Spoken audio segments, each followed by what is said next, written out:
하나님 말씀 보시겠습니다. 하나님 말씀은 로마서 9장 27절부터 28절까지 말씀입니다. 로마서 9장 27절부터 28절까지의 말씀.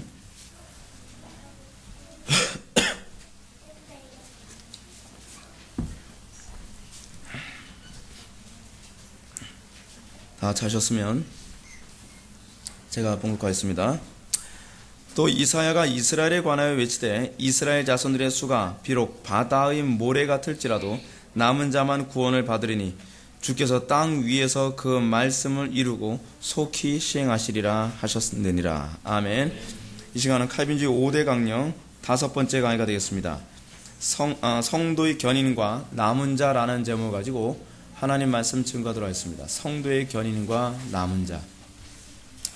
우리 이제 칼빈주의 5대 강령의 맨 마지막 5번째 교리를 우리는 살펴보게 됩니다. 칼빈주의 5대 강령 또는 5대 교리라고 하는 이 교리의 5번째는 튤립, 이 TULIP의 맨 마지막 P에 해당되는 것인데, 이 P는 Perseverance of the Saints입니다.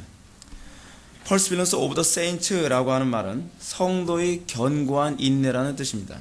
근데 이 성도의 견고한 인내라고 하는 이 교리는 오늘날 상당히 많이 잊혀져 있고 또 왜곡되어 있는 교리이기도 합니다. 오늘날 이 성도의 견인 교리에 대해서 얘기하면 사람들은 성도의 견인 교리가 뭔지 들어본 적도 없다고 얘기하는 교인들을 만나는 것이 부지기수입니다.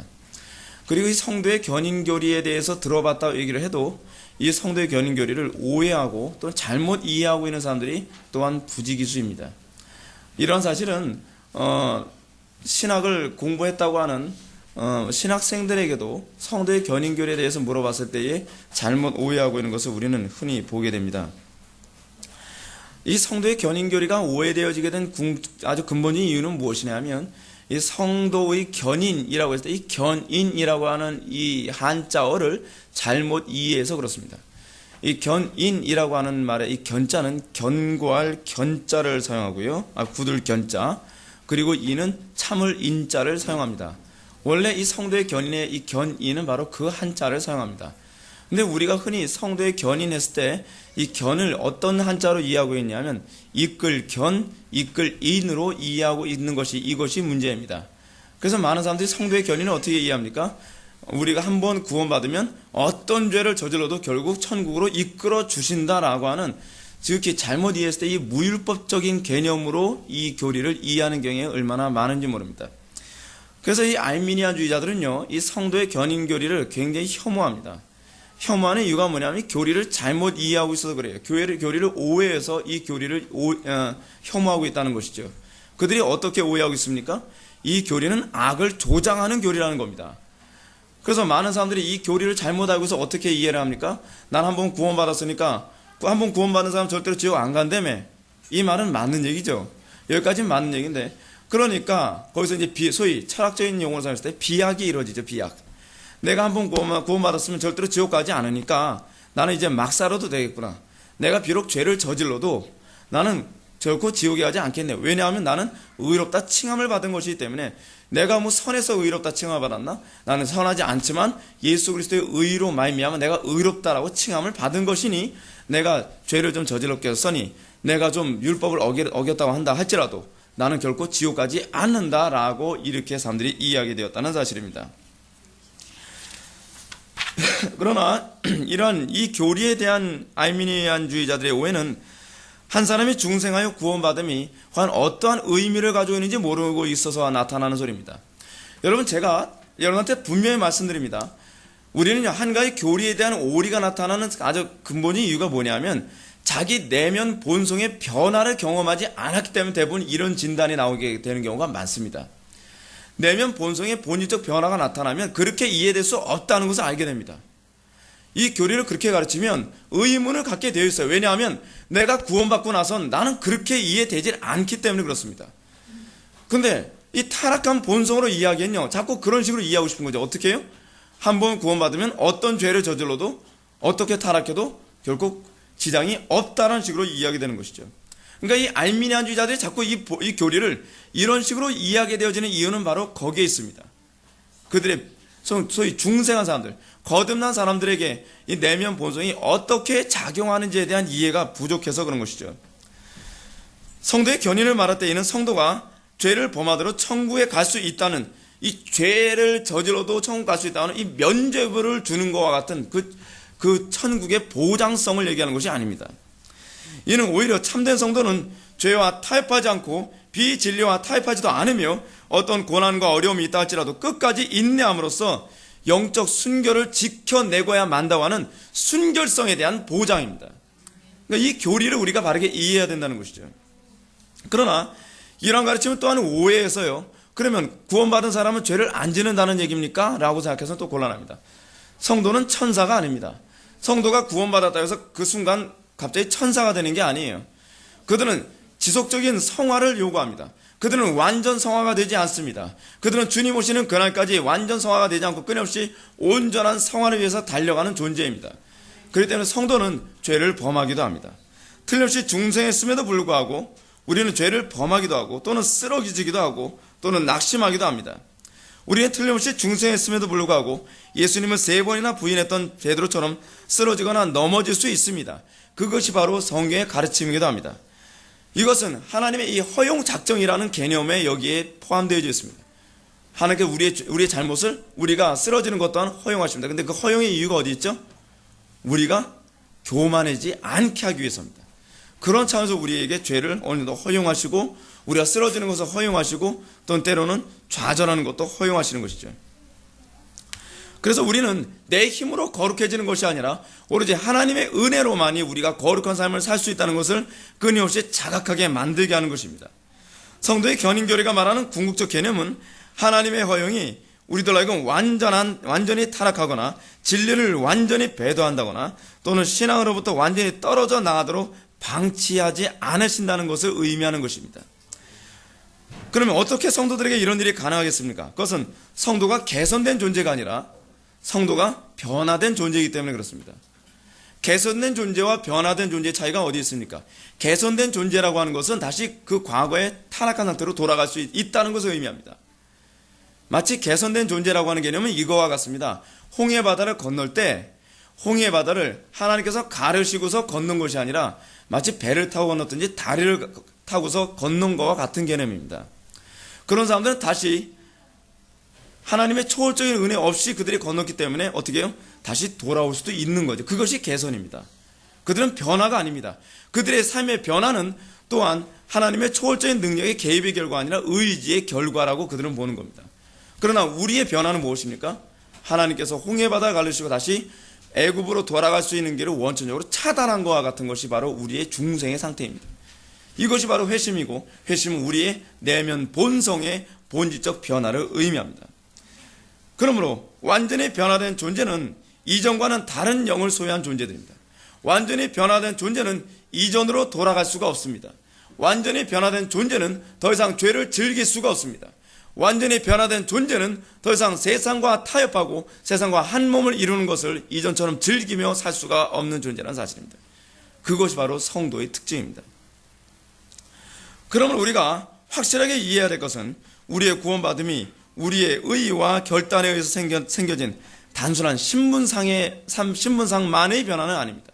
우리의 변화는 신분만 변한 것이 아니라 우리의 본성이 변함으로 말미암아 주어진 신분의 변화입니다. 그러면 우리에게 주어진 신분은 독특한 신분입니다. 우리는 여전히 이전과 같은 사고를 가지고 신분만 바뀐 것이 아니라는 사실입니다. 그래서 바울은 성도를 뭐라고 얘기합니까? 개선된 존재라고 얘기하지 않고 새로운 피조물, new creature라고 얘기하고 있습니다.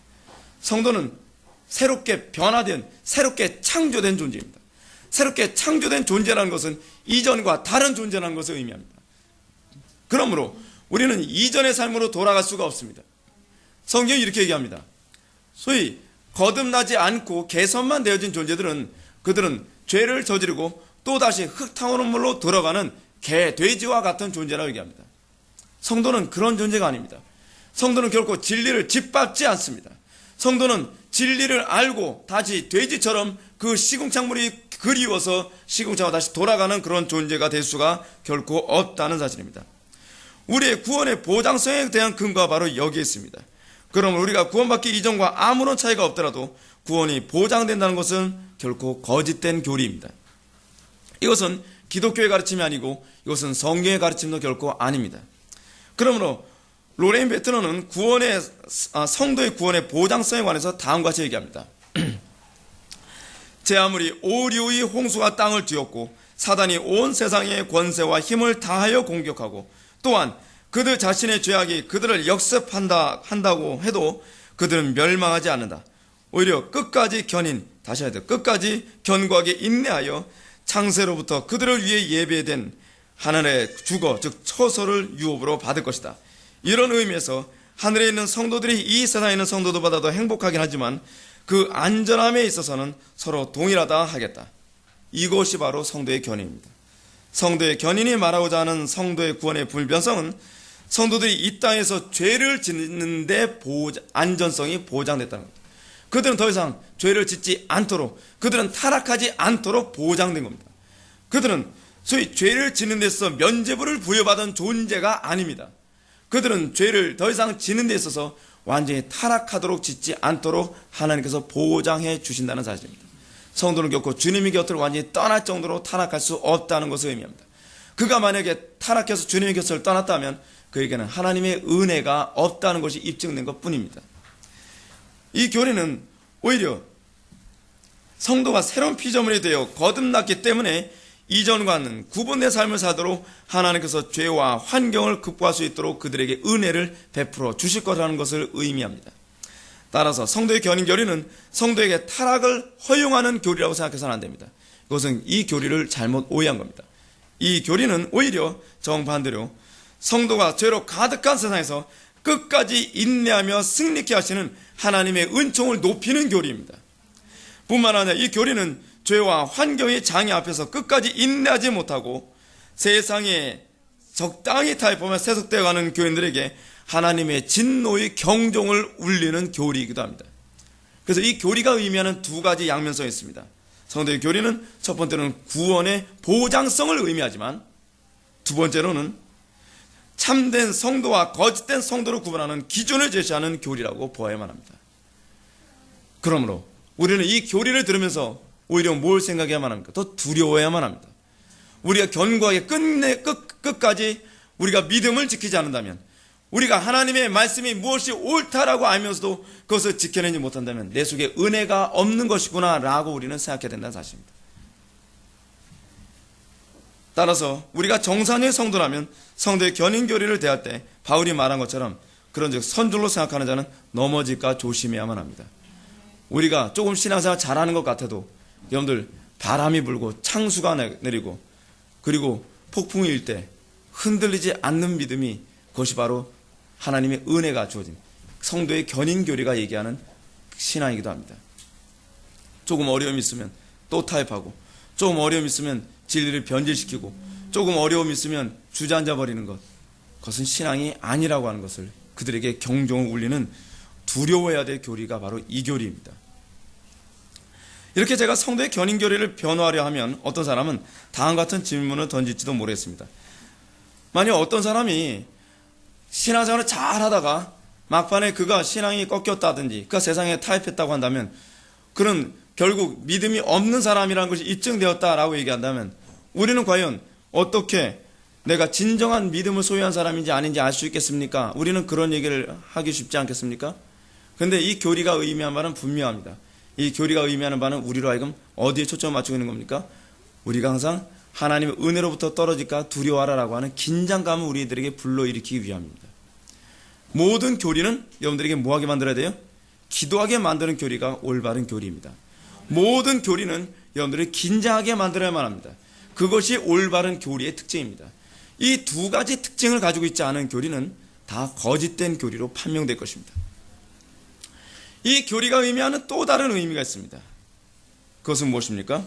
우리는 이 교리로 말미암아 우리는 오히려 하나님만 더 끝까지 의존하고, 그리고 내 속에 하나님의 은혜가 있는지를 날마다 확인하며 살아가도록 요구하고 있다는 사실입니다.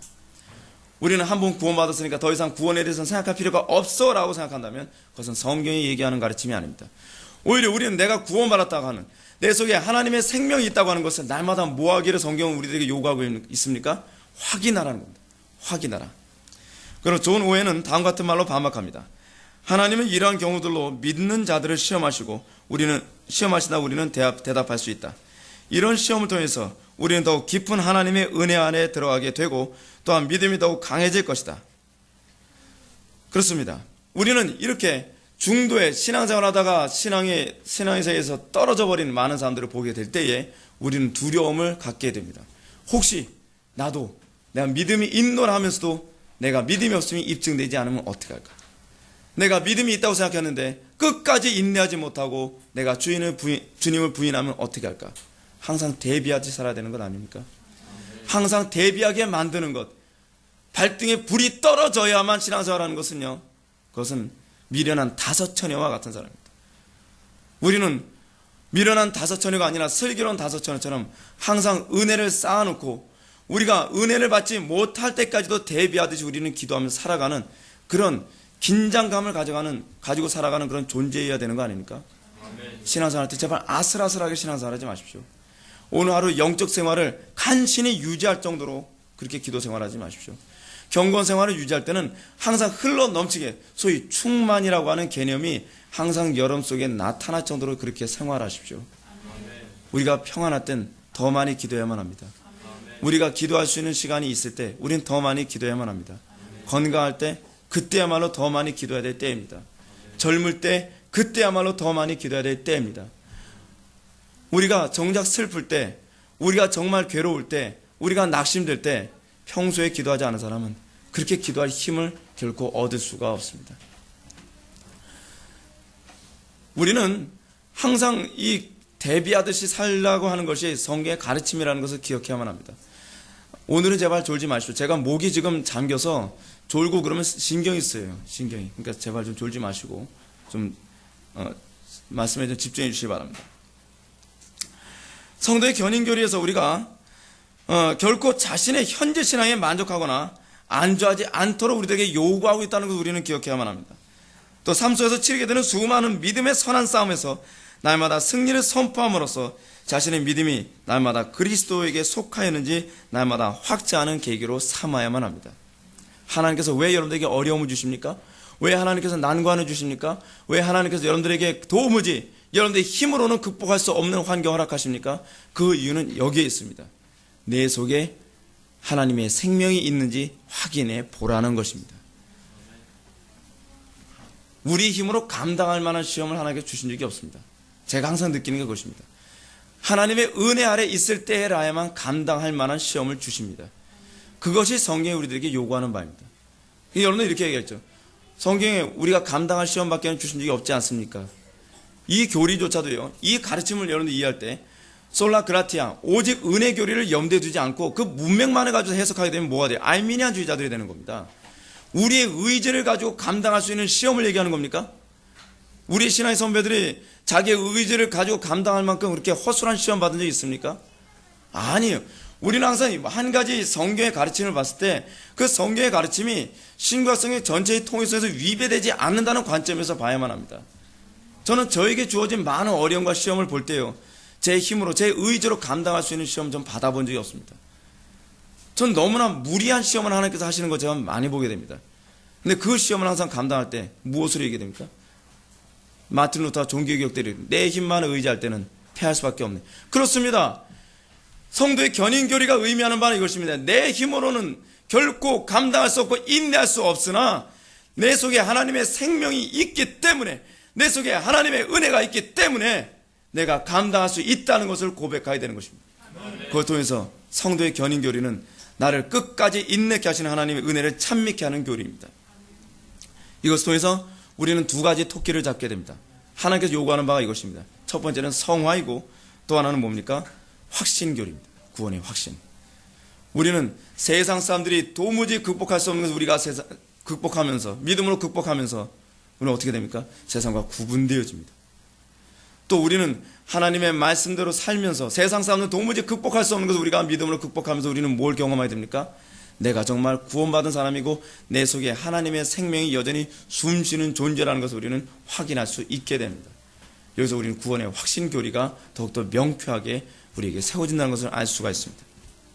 따라서 우리는 성도의 견인 교리가 우리의 구원의 확신을 양심이 증거나 감정에 의존하기보다는 훨씬 더 합리적인 곳에 의존하기를 원한다는 것을 알 수 있습니다. 실제로 상당수의 기존의 교인들은 자기의 구원의 확신을 어디에서 얻으려고 합니까? 감정이나 체험으로 자기의 구원의 확신을 측정하려 합니다. 그것은 지극히 위험하고 그것은 지극히 불안정한 것입니다. 우리의 구원의 확신은 지극히 객관적이어야만 합니다. 어느 누구도 부인할 수 없는 것이어야만 합니다. 그래서 우리의 구원의 확신은 항상 무엇이라고 얘기합니까? 우리 신앙의 선배들, 특히 조지 필드나 조나단 에드워즈 같은 사람들, 우리의 구원의 확신의 근거는 항상 어디서 찾아야 된다고 얘기해요? 성화에서 찾아요. 성화. 그 성화가 무엇입니까? 사람으로는 할 수 없을 때 하나님만 할 수 있는 그 은혜가 내 속에서 작용하는 것을 통해서 우리는 내가 구원받은 존재임을 날마다 확인할 수 있다는 것입니다. 우리가 이렇게 불안정하고 변화무쌍한 자기 확신이나 자기 감정에 의해서 구원의 확신을 의존하는 것은 너무나 위험한 것입니다. 그런 사람들은 흔히 자가당착이나 자기 확신에 빠질 가능성이 농후합니다. 그러므로 존 오웬은 지적하기를 우리의 구원의 확신은 양심의 증거보다 더 확실하고 굳건한 터 위에 세워져야 할 것이다 라고 얘기합니다. 그래서 얘기하기를 우리 양심의 증거에 의존한 구원의 확신은 종종 우리 자신들의 실수로 인하여 약해지는 경우가 있기 때문이다. 그렇습니다. 여러분의 양심의 증거를 가지고 여러분의 구원의 확신을 측정하려 합니까? 아니면 여러분의 체험을 가지고 여러분의 감정을 가지고 구원의 확신을 측정하려 합니까? 존 오웬은 그것이야말로 정말 위험한 것이라고 우리들에게 지적하고 있고 그것이야말로 정말 불안정한 것이라고 얘기합니다. 구원의 확신은 주권적인 자기의 양심의 증거보다는 객관적인 삶의 열매로 확신하는 것이 가장 옳습니다. 그리고 그것이 바로 끝까지 하나님의 말씀에 대해서 좋은 마음으로 말씀을 받아. 자, 이것이 바로 누가복음에 나오는 10분의 비유에 나오는 얘기죠. 좋은 마음으로 말씀을 받아 30배 끝까지 인내함으로 30배, 60배, 100배의 결실을 맺는 자가 좋은 마음밭이라고 얘기하지 않습니까? 거기서 요구하는 것이 뭐예요? 끝까지 인내하여 열매 맺는 것. 거기서도 성도의 견인교리가 그대로 나타나고 있습니다. 이것이 좋은 마음밭이라고 얘기하고 있습니다. 또 20세기 위대한 설교자 마틴 로이 존스 목사님도 성도의 견인이 우리들의 구원의 확신을 점검하는 데서 얼마나 중요한 교리인지를 다음같이 우리들에게 얘기해주고 있습니다. 성도의 견고한 인내는 구원의 확신에 대한 궁극적인 근거가 됩니다. 다른 모든 형식의 구원의 확신은 궁극적으로 이 위에 기초하는 것입니다. 우리의 위대한 구원에 있어서 상세한 모든 부분을 설명하는 것은 바로 이것입니다. 이보다 더 능가하는 것은 없습니다. 그래서 이것이 확신의 궁극적이고 최상의 형태인 것입니다. 그렇습니다. 성도가 끝까지 견고하게 인내하게 되는 것이야말로 우리가 확신할 수 있는 가장 최상의 형태입니다. 간혹가다 우리는 주변에 조금 인내하는 것 같다가 또 넘어지고 또 넘어지고 또 넘어지는 것을 보여야 됩니다. 끝까지 인내하지 못하고 같은 곳에 계속 넘어지는 것을 보여야 됩니다. 거기서 확신을 가져서는 안 됩니다. 우리는 그것을 넘어서야만 합니다. 우리는 거기서 끝까지 인내케 하시는 하나님의 은총이 나에게 나타나기를 열망해야만 합니다. 여러분 속에서 목사님 도무지 안 사라지는 걸 왜 자꾸 요구하십니까? 했을 때 여러분들은 설교자의 요구가 무엇인지 알아야만 합니다. 거기서 여러분들의 정과 육을 십자가에 못 박는 것을 경험해야만 합니다. 거기서 정과 육을 못 박지 않았기 때문에 또 넘어지고 또 여러분들은 죄악과 타협하게 되는 것입니다. 거기서 여러분은 무엇을 발견합니까? 아! 나는 나의 정과 육을 십자가에 못 박지 않았구나 라고 하는 것을 거기서 확인해야 되는 것 아닙니까? 성도의 견인교리는 여러분들이 십자가와 연합된 존재인지 여러분들이 여전히 십자가와는 무관한 존재인지를 여러분들에게 답변해주고 있는 교리입니다. 그러므로 우리는 이 교리를 통해서 우리는 우리의 심령 상태를 살필 수 있습니다. 왜 그렇습니까? 만물보다 심히 부패한 것이 우리의 마음 아닙니까? 우리의 만물보다 심히 부패한 마음이 여러분들 속지 않는 방법은 무엇이냐 하면 여러분들 속에 열매입니다. 여러분들의 마음이 아무리 부패해도 열매까지도 속일 수는 없습니다. 여러분들의 마음이 온갖 고상한 말을 하게도 할 수 있고 온갖 좋은 생각을 하게 할 수도 있습니다. 여러분들의 천사처럼 여러분들을 설득할 수도 있습니다. 그러나 여러분들의 삶의 열매를 보고서 여러분들은 내가 마음에 속았는지 그렇지 않으면 내가 참된 믿음을 소유했는지를 여러분들은 확신할 수 있게 될 것입니다. 그럼 이제 우리는 성도의 견인교리를 거부하는 알미니안주의자들의 견해가 얼마나 더 심각한 모순에 빠져 있는 것이라 한번 살펴봅시다. 알미니안주의자들은 우리들의 구원이 우리들의 선택과 결단과 선행에 달려있다고 말합니다. 그래서 알미니안주의자들은 뭐라 얘기합니까? 우리가 끝까지 인내해야 되는 문제라고 생각하는 거죠. 우리의 행위, 우리의 선행으로 우리가 구원받을 것이라고 생각합니다. 이러한 알미니안주의자들의 주장을 가만히 살펴보면 우리는 이들의 주장이 당연히 설득력 있고 합리적인 것처럼 보일 수 있습니다. 왜냐하면 알미니안주의자들의 주장에 의하면 우리들이 구원받지 못한 것은 전적으로 우리가 하나님의 은총의 손길을 거부했기 때문이라고 얘기하기 때문에 그렇습니다. 그러나 만약 이런 알미니안주의자들의 주장이 옳다면 그들은 몇 가지 심각한 모순에 봉착하는 것입니다. 뭐죠? 그것은 하나님께서 구원하신 사람은 끝까지 그 구원을 보장해 주지 못하고 한다고 한다면 우리는 어떤 위험에 봉착합니까? 하나님을 믿을 수가 없습니다. 그렇지 않습니까? 이들에 의하면 이렇습니다. 하나님이 우리를 잡으신 것이 아니라 하나님 우리에게 동아줄을 내려주시고 우리는 하나님의 그 동아줄을 붙잡은 것에 불과하다고 얘기합니다. 여러분들의 힘으로 여러분들의 구원을 붙잡는 것과 하나님의 전능하신 힘으로 여러분들의 손을 붙잡는 것과 어느 쪽이 더 안전합니까?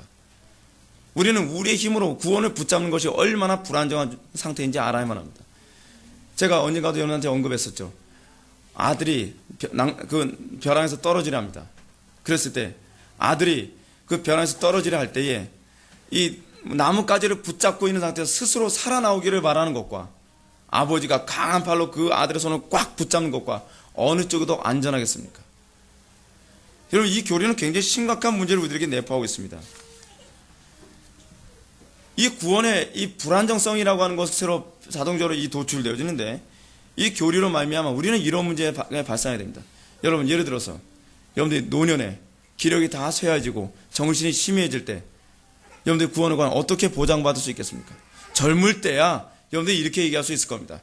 구원은 우리가 붙잡는 것이지 하나님이 우리를 붙잡아주는 것이 아니야 라고 여러분들이 얘기할 수 있을지 모릅니다. 그러나 나이가 들고 기력이 쇠해지고 의지력도 약해지고 기억력도 희미해져 가고 그리고 예전처럼 젊었을 때처럼 기도하기 힘들 때 여러분들이 하나님께서 여러분들을 붙잡은 것이 아니라고 한다면 얼마나 불안정합니까? 그렇지 않습니까? 또 모든 사람들이 하나님을 배도하고 나 혼자만 신앙을 고백하고 있을 때 여러분들이 혼자서 믿음을 유지한다는 것이 또한 얼마나 불안정한 문제가 되겠습니까? 알미니안주의자들의 주장에 의하면 우리의 믿음은 결코 보장될 수가 없습니다.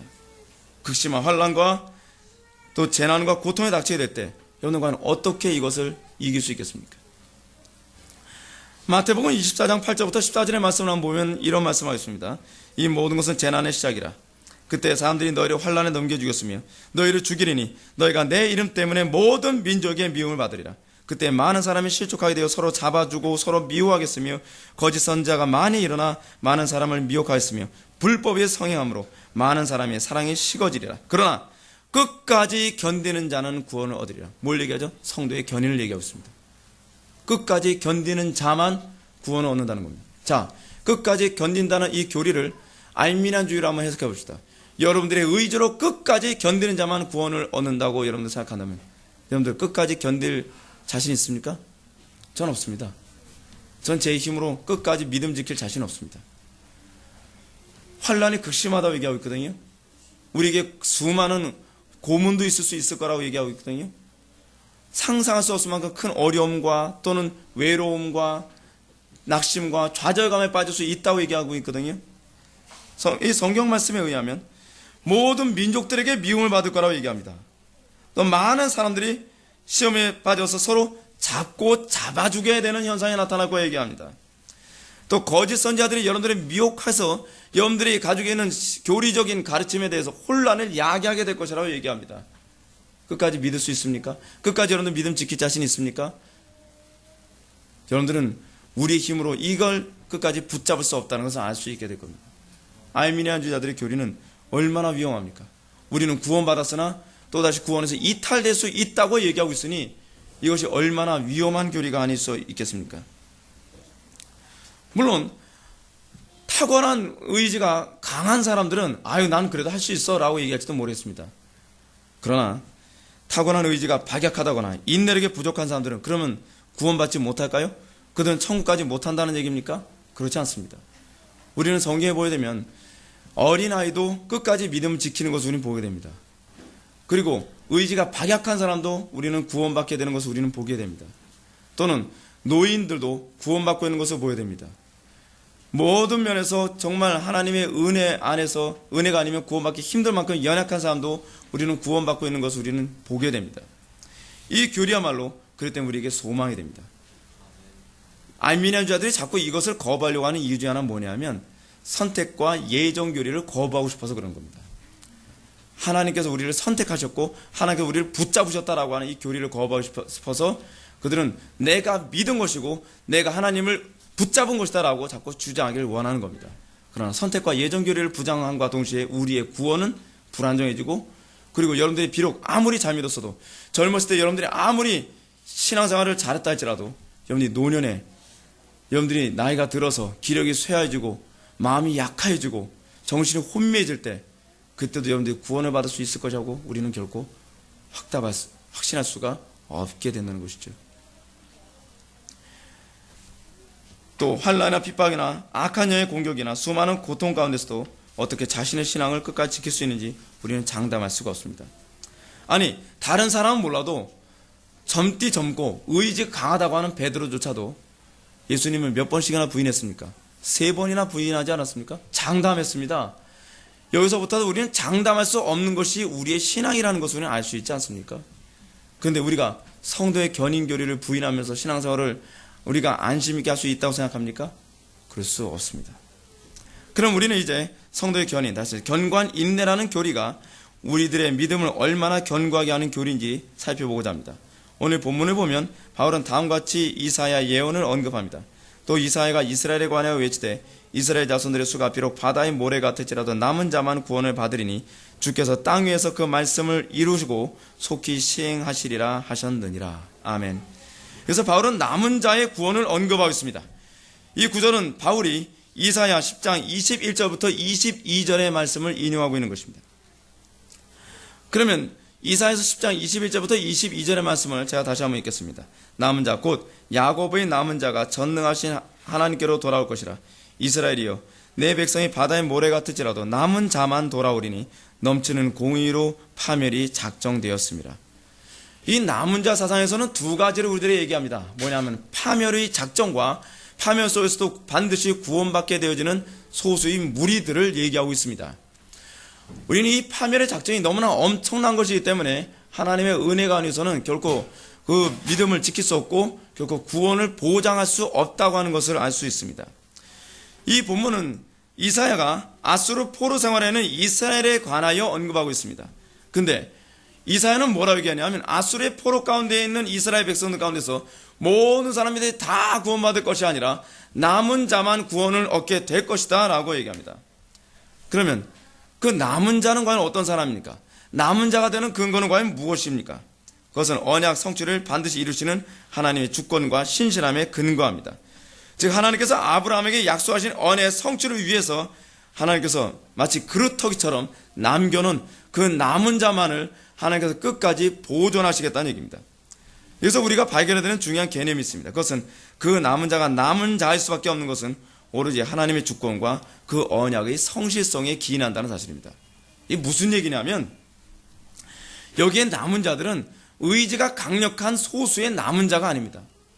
여기서 남은 자들은 하나님의 언약을 성취시키기 위해서 선택한 소수들입니다. 그들은 의지와 관계없이 구원받는 자들입니다. 남은 자들이 하나님 자신들이 하나님께 대한 믿음을 지키는 것은 전적으로 하나님의 은총의 결과라는 것입니다. 그들 통해서 결국 무엇을 이루기 위해서입니까? 하나님의 나라를 이루기 위해서 그들을 남은 자로 삼으셨다는 사실입니다. 그들이 특별히 더 거룩해서도 아닙니다. 그들이 더 도덕적이어서도 아닙니다. 그들이 남들보다 의지가 더 강하기 때문도 아니고 그들이 남들보다 정신력이 더 강하기 때문에 남은 자가 된 것은 아닙니다. 그들이 남은 자가 된 것은 그들 통해서 하나님의 뜻을 하나님의 나라를 이루기 위해서 남겨놓은 그루터기이기 때문에 그렇습니다. 하나님께서는 하나님의 나라를 이루시기 위해서 그 소수의 하나님께서 선택한 그들에게 지혜를 부어주시고 인내력을 부어주시고 또는 그들에게 열정의 은총을 부어주셔서 남은 자가 되게 하신 것뿐입니다. 이 성도의 견인교련은 이 사실을 분명히 부각시키고 우리들의 믿음과 인내가 오로지 하나님의 은혜에 있음을 우리에게 각인시켜주고 있습니다. 그러면 무엇 때문에 이 남은 자들은 기필코 돌아오게 되는 것입니까? 그것은 하나님의 역사를 소위 진행시키기 위해서입니다. 하나님께서 어느 시대건 남은 자를 세우시는 궁극적 이유는 항상 여기에 있었습니다. 그 남은 자를 통해서 하나님께서 뭐 하시기 때문에요? 하나님의 나라를 진행시키기 때문에 그렇습니다. 교회는 그런 상황에서는 남은 자입니다. 교회를 왜 선택하셨어요? 하나님의 나라를 진행시키기 위해서입니다. 자꾸 천국, 이젠 천국 얘기는 좀 그만했으면 좋겠어요. 우리를 남은 자 삼으신 것, 우리를 하나님의 백성으로 삼으신 것은 하나님의 나라, 하나님의 역사 또는 하나님의 언약을 진행시키시고 그 언약을 성취시키기 위해서 남은 자들을 삼으셨다는 사실입니다. 그리고 그들로 하여금 그 언약을 성취시키기 위해서 뭐예요? 인내하도록 만드셨다는 사실입니다. 그들의 인내의 목적은 천국 가기 위함이 아니라 하나님의 역사를 진행시키기 위해서입니다. 천국 가기 위함이라면 굳이 인내할 필요가 없습니다. 예수 믿고 그냥 금방 세상 떠나면 되는 거 아닙니까? 근데 왜 하나님께서는 고통당하면서도 인내하라고 얘기합니까? 왜 성도들에게 고통당하면서 끝까지 인내하는 사람으로 삼으라는 것입니까? 왜 어려운 가운데서도 인내하고 극복하라고 요구하는 것입니까? 그걸 통해서 하나님의 나라가 진행되기 때문에 그렇습니다. 그 인내하는 백성들로 말미암아 하나님께서는 뭘 받으시죠? 영광을 받으시고 그리고 하나님께서는 그의 나라를 이루시길 원하십니다. 이것이 바로 성도들로 하여금 끝까지 견고하게 인내케 하시는 하나님의 은총을 부어주시는 이유가 됩니다. 성도는 하나님의 나라를 위해 부름받은 것이고 하나님의 나라는 성도들의 끝까지 인내케 하심을 통해서 확장되는 것입니다.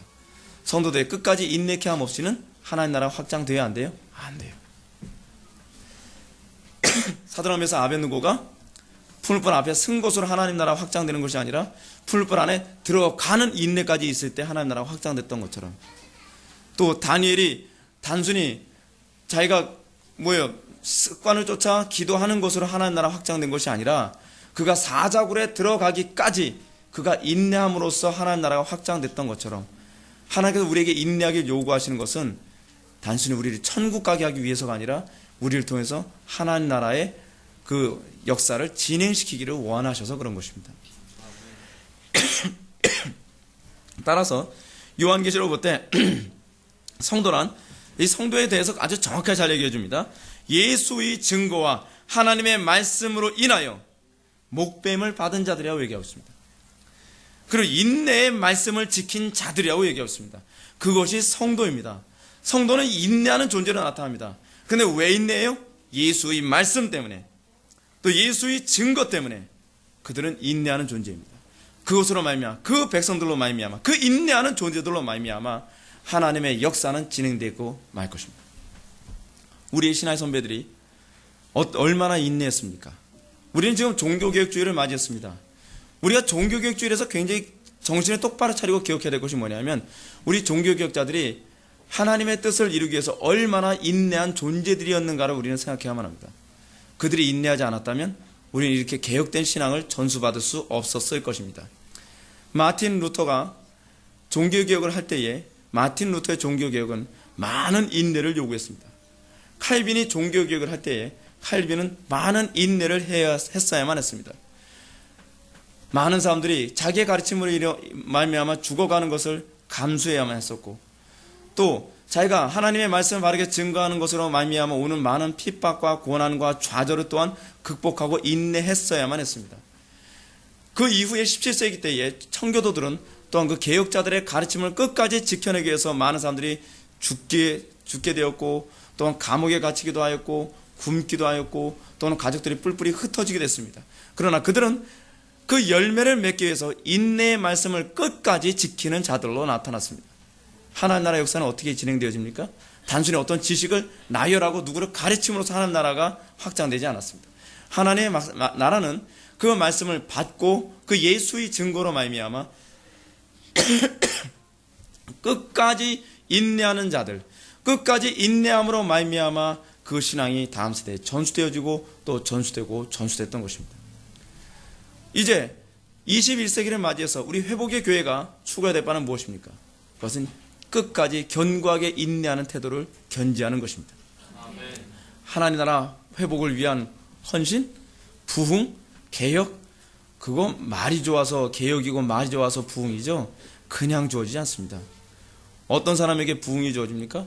하나님의 약속을 믿고 끝까지 인내하면서 기도하고 하나님께 긍휼을 구하는 자, 그렇지 않습니까?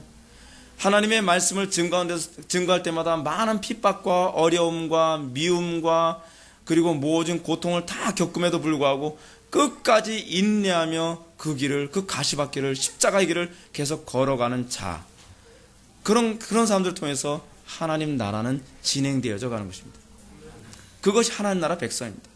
조금 어려움이 있다고 포기해버리고, 조금 시작했다가 또 포기해버리고, 그건 성도의 모습이 아닙니다. 성도는 한 번 칼을 뽑으면 열매를 맺을 때까지 그 창검을 자기 칼집에 꽂지 않는 사람입니다. 전쟁터에 많은 어려움이 있습니다. 사도 바울이 얘기했던 것처럼 무릇 하나님 나라에 들어가려면 많은 환난을 겪어야 할 것이니라. 환난이요? 그렇습니다. 많은 환난을 겪었습니다. 이거는 추측이 아니고 사도 바울에게만 해당되는 것이 아니라 모든 성도들에게 동일하게 해당되는 공리였습니다. 진리입니다. 진리. 오늘날에도 여러분들이 하나님 나라에 들어가기 위해서 여러분들은 많이 인내해야만 할 것입니다. 많은 고난을 겪어야만 할 것입니다. 많은 환난을 감수해야만 할 것입니다. 여러분 생각해 보십시오. 우리 성도들 가운데 아직 가정이 하나님 나라로 회복되지 않은 가정도 있습니다. 하나님께서 여러분에게 뭘 요구하시겠습니까? 끝까지 인내하는 겁니다. 인내하지 않고 하나님 나라 그 가정에 오지 않습니다. 우리는 이렇게 얘기하기 좋아합니다. 주님, 저 기도할 만큼 기도했는데요. 저도 헌신할 만큼 헌신했는데요. 하나님은 뭐라고 얘기하신지 아십니까? 성경에 뭐라고 얘기하니? 끝까지 인내하는 자가 하나님 나라를 얻을 거라고 얘기하지 않았니? 라고 얘기하지 않습니까? 끝까지 인내하십시오. 끝까지 인내하는 자만이 하나님의 은혜가 있음을 입증하고 그것을 말미암아 여러분들의 믿음이 강화될 것을 믿으시기 바랍니다. 성도의 견인교리가 얘기하는 그 끝까지 인내하는 믿음이란 바로 이것을 얘기합니다. 그러므로 끝까지 인내했던 우리의 신앙의 성도들이 얼마나 끝까지 인내했는지 우리는 히브리서 기자의 말을 한번 좀 들어봅시다. 그들은 믿음으로 나라를 이기기도 하며 의를 행하기도 하며 약속을 받기도 하며 사자들의 입을 막기도 하며 불의의 세력을 멸하기도 하며 칼날을 피하기도 하며 연약한 가운데 강하게 되기도 하며 전쟁에 용감하게 되어 이방 나라의 진을 물러치기도 하며 여자들은 자기의 죽은 자들을 부활로 받아들이기도 하며 또 어떤 이들은 더 좋은 부활을 얻고자 하여 심한 고문을 받되 구차히 풀려나기를 원하지 아니하며 또 어떤 이들은 조롱과 채찍뿐 아니라 결박과 옥에 갇히는 시험을 받았으며 돌로 치는 것과 톱으로 켜는 것과 시험과 칼로 죽임을 당하고 양과 염소의 가죽을 입고 유리하여 궁핍과 환난과 학대를 받았으니 이런 사람들은 세상이 감당하지 못하였느니라. 여러분, 우리가 잘 아는 삼위일체 교리를 다시 한번 생각해 봅시다. 삼위일체 교리가 우리에게 쉽게 주어진 줄 아십니까? 삼위일체 교리가 주어지기 전에 우리는 교회에서 안에서 엄청난 교리 논쟁이 있었다는 걸 우리는 기억해야만 합니다. 그것이 그 유명한 아리우스와 아타나시우스 논쟁 아닙니까? 아리우스가 권력을 쥐었습니다. 그리고 그 당시 황제와 결탁을 해서 소위 삼위일체가 바른 교리다라고 주장하는 아타나시우스 장로의 교리를 이단으로 정죄했습니다. 아타나시우스가 그 교리를 다시 정통교리로 확립하기까지 그는 자기가 있었던 그 알렉산드리아라고 하는 지역에서요 몇 번을 추방당했는지 아십니까? 7번이나 추방을 당했습니다. 7번이나 추방당하면서도 그는 잡힐 위험까지 도망자 생활하면서 끊임없이 복음을 전하고 그러다 다시 자기가 괜찮다라고 또 풀려나면 다시 나라 들어왔다가 또 추방당하면 도망다니면서 또 복음 전하고 그러기를 7번 했다는 겁니다. 우리에게 주어진 이 삼위일체 교리, 견고한 인내를 한 성도들의 산물입니다. 견고하게 인내하지 않고 여러분들 가정에 하나님의 나라가 임하게 바랍니까? 견고하게 인내하지 않고 여러분들의 직장에 하나님 나라가 임하게 바랍니까? 견고하게 인내하지 않고 끝까지 인내하지 않고 여러분들의 영혼에 하나님 나라가 임하기를 원합니까? 저도 해볼 만큼 해봤는데요. 해볼 만큼 해본 게 어느 정도입니까? 여러분들은 끝까지 자신을 부인했습니까? 여러분들의 정과 육을 십자가에 완전히 죽였습니까? 기절시키라는 얘기가 아닙니다. 죽여야만 합니다. 죽여야만 합니다. 그것이 견고한 인내가 의미하는 십자가의 신학입니다. 참된 믿음은 그래서 세상을 이길 정도로, 또는 세상이 감당할 수 없을 정도로, 또는 세상이 혀를 내두를 정도로 하나님만 신뢰하고 하나님만 의지하며 끝까지 인내하는 모습으로 나타난 것입니다. 세상은 하나님을 어찌하든지 신뢰하지 못하도록 유혹합니다. 세상은 어찌하든지 우리의 믿음을 꺾기 위해서 모든 공격과 모든 수단과 모든 방법을 다 사용합니다. 그런 가운데서도 우리에게 하나님의 은혜가 있다면 우리는 어떻게 합니까? 최후 승리를 얻을 때까지 주의 십자가 사랑하리. 성도의 견인교리를 얘기합니다. 성도의 견인교리는요, 면류관에서 그 절정에 이릅니다. 우리는 그 면류관을 받기 위해 끝까지 인내하는 자들입니다. 우리 회복의 교회가 추구하는 바는 그냥 이루어지지 않을 것입니다. 담임 목사의 끝까지 인내하는 것으로만으로 부족할 것입니다. 물론 여러분, 우리 성도들을 바라보면서 정말 많이 인내했습니다. 그러나 많이 인내하는 거로는 부족하다고 생각합니다. 하나님께서 요구하는 것은 많이 인내하는 것이 아니라 어떻게 인내하는 겁니까? 끝까지 인내하는 것입니다. 때를 얻든지 못 얻든지, 또는 그때가 언제일지 알지 못하나 끝까지 인내하고, 언젠가는 주님께서 그 거룩하신 일을 이루실 거라고 믿고, 저는 이 인내가 하나님의 은혜가 안에서는 정말 힘들다는 걸 얼마나 많이 느끼는지 모릅니다. 부흥 위해서 얼마나, 지금 제가 이제 거의 7년째 기도하고 하나님께 매달리고 나름대로 바르게 교리를 가르쳐서 얼마나 애쓰는지 모릅니다. 정말 저는요, 끝까지 인내하는 게 하나님의 은혜가 아니어서는 정말 힘들다는 것, 아니 불가능하다는 걸 전 동의하지 않을 수가 없습니다. 설교를 이렇게 준비하는 것도 힘들고, 또 이렇게 설교를 준비하고 이렇게 설교했더니 많은 사람들이 가슴에 못을 박고 나가기도 하고, 제가 한 건요, 그냥 말씀을 증거한 것 뿐이에요. 성경 말씀을 한 것 뿐이에요. 근데 성경 말씀대로 증거했다고 해서 사람들이 좋아하지 않습니다. 상처받게 만들고, 어려움 당하고, 고통받게 하고, 그리고 그렇다고 해서 부흥이 옵니까? 아니요. 부흥이 생각같이 빨리 오지도 않습니다. 교인들이 줄어들기도 하고, 온갖 어려움도 생기고, 설교 준비하는 것도 한 번 설교 준비하고 나면 막 거의 체력이 다 떨어질 만큼 그만큼 힘들고, 기도하다 보면 지치고, 마음 상하는 데도 많고, 정신력의 한계도 느끼고, 몸도 망가지고, 목소리도 쉬고, 그래도 우리 언제까지요? 그래도 포기하지 않고 우리는 끝까지 인내해야만 합니다. 성경이 뭐라고 얘기합니까? 선행하되 낙심치 말지니 포기하지 않으면 거두리라. 성도의 견인교리가 여기에도 또 나오고 있습니다. 성경 전체는 온통 성도의 견인교리를 우리들에게 얘기해 주고 있습니다. 성도는 무엇으로 우리가 대변할 수 있는 존재입니까? 포기할 줄 모르는 존재입니다. 성도는 최후 승리를 믿기 때문입니다. 그래서 우리는 험한 십자가를 끝까지 붙들고 우리는 앞만 보며 마치 경주하는 자처럼 달려가는 존재입니다. 하나님께서 성도들 통해 그분의 뜻을 이루기 때문에 소명을 받은 사람들이 그 일을 완수하기 위해서는 반드시 끝까지 인내하는 이 은총이 없어서는 안 됩니다. 그래야 하나님의 뜻과 계획이 좌절되지 않을 것입니다. 하나님께서는 당신의 뜻과 계획이 좌절되지 않게 하기 위해서 그의 백성들에게 끝까지 인내할 수 있는 변화된 의지와 인내력을 허락하십니다. 그러므로 성도의 견인교리는 우리를 통해 하나님의 나라가 뜻이 하늘에서 이루는 것처럼 땅에서도 이루어짐으로 나타나게 됩니다. 이것이 남은 자의 특징입니다. 그렇기 때문에 남은 자들은 모든 일을 한 후에 우리는 무익한 종입니다 라고 고백할 수밖에 없습니다. 왜요?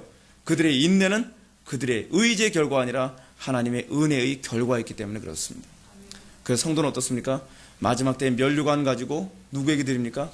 주님 앞에 다 돌려드리는 겁니다. 왜요? 우리가 끝까지 인내했던 것, 우리의 충성은 내 의지의 결과가 아니라 하나님의 은혜의 결과였기 때문에 그렇습니다. 이제 결론 들어가겠습니다. 우리 오늘 이 시간 자신에게 이 시대의 남은 자로서 자신을 부르신 증거가 있는지 살펴보아야만 합니다. 이 시대의 남은 자는 예수의 증거와 하나님의 말씀 때문에 목배임을 받은 자라고 하는 명칭을 가지고 있는 사람들입니다. 그들은 하나님의 그 증거, 예수의 증거, 하나님의 말씀 때문에 그들은 목배임을 받는 자리에 가더라도 그들은 끝까지 인내하는 자들로 그들은 나타나게 될 것입니다.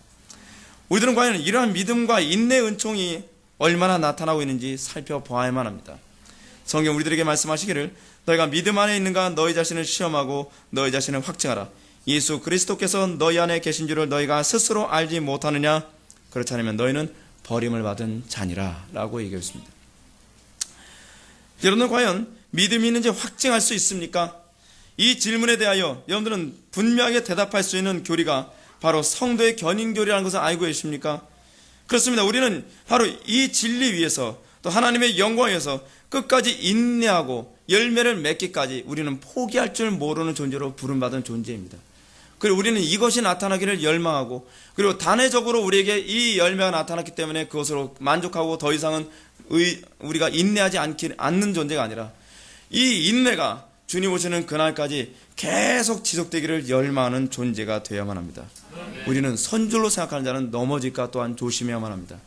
내가 끝까지 인내한 경력이 과거에 있다고 하여 앞으로도 끝까지 인내한다고 우리는 장담할 수 없는 존재들입니다. 우리는 최후 승리를 얻을 때에 우리는 비로소 안심하고 비로소 긴장을 풀 수가 있습니다. 우리가 최후 승리를 얻기 전에, 우리가 면류관을 받기 전에는 우리는 결코 긴장감을 풀어서는 안 됩니다. 우리는 조금이라도 마음을 느슨하게 먹어서는 안 됩니다.